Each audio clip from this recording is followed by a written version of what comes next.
What sets the tragedy of MH17 apart is the sheer degree to which it's been colored by politics, speculation, accusations, and in many cases, a total reluctance to look at things differently. It was hoped the official investigation would put a stop to it, give people closure. What it has done is spawn more questions, uncomfortable questions. A Dutch investigative journalist, Max van der Werf, has released a new documentary that explores the inconsistencies and holes in the official MH17 investigation. Over the years, he looked at almost every theory, including improbable versions that were later debunked by various sides, including Russia. And the Malaysian Prime Minister's words might lend this documentary a lot of weight. They are not really looking at the causes of the crash and who was responsible, but already they have decided that it must be Russia. We cannot accept that kind of attitude. After years of investigation, the GIT concluded that Ukrainian rebels, together with Russia, shot down MH17, which, to limited surprise, was all but their narrative from the very beginning. We have established that the Russian Federation was complicit in the downing of MH17 because they made available the weapon that was used to shoot down the plane. We have all the material to substantiate that. Malaysia, one of the 5 members of the joint investigative team, has dismissed large parts of the conclusion.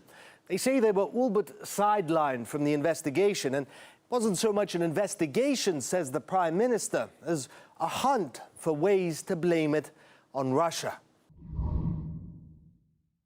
Another point of contention are the alleged audio recordings published by Ukrainian intelligence hours after the downing of MH17.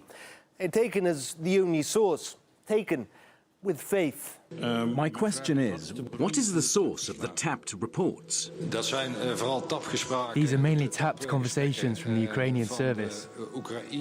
Mainly? Are there any other sources? No, they're tapped conversations from Ukraine, to put it simply.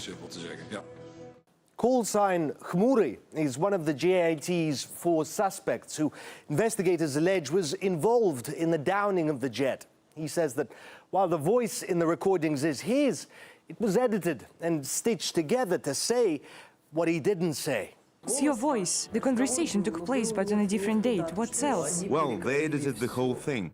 The documentary consulted with audio experts to test his word, and their conclusions worrying. I found a total of 9 manipulations. There was a lot of editing here. This is left channel, right channel, they're just totally different. I can see there is a difference of the noise, and I also can see they are basically some kind of merging of an audio. This is edited. Yes, it's edited. That's clear. Yes. The recordings were edited, they say, which begs the question. Surely JIT, with its tremendous resources, could have carried out the same tests. Apparently, they didn't see the need. The documentary, co-produced by Yana Yerlashova, also describes a hunt for the black boxes in the initial days after the downing of MH17, a hunt from which Ukraine tried to exclude Malaysia. So important was getting to them that various countries reportedly considered sending armed troops to secure those black boxes first, including the US, say the filmmakers.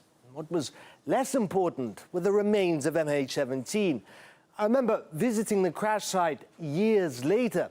Surprise among the locals that investigators just didn't seem interested in the wreckage.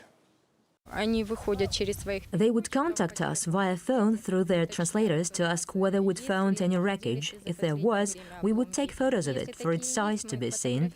They would ask us to preserve the wreckage, no matter how much time it would take.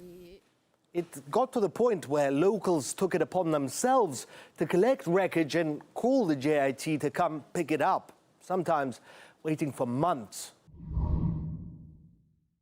In all, the documentary raises a worrying number of questions, poking holes in the JIT's much simpler conclusion. Russia did it, case closed. But the JIT insists on its findings, saying it'll stand by them to the end. We have informed the court of the decision to prosecute on the basis that we are finalising the extensive digital findings case file. We expect to be able to hand this file to the court before the end of the year. And while that's their prerogative, it's far from over. It simply won't give the closure that the families of MH17 victims need. As the Malaysian PM puts it, until there's a little more openness and fairness, there will be no universal acceptance of the investigation.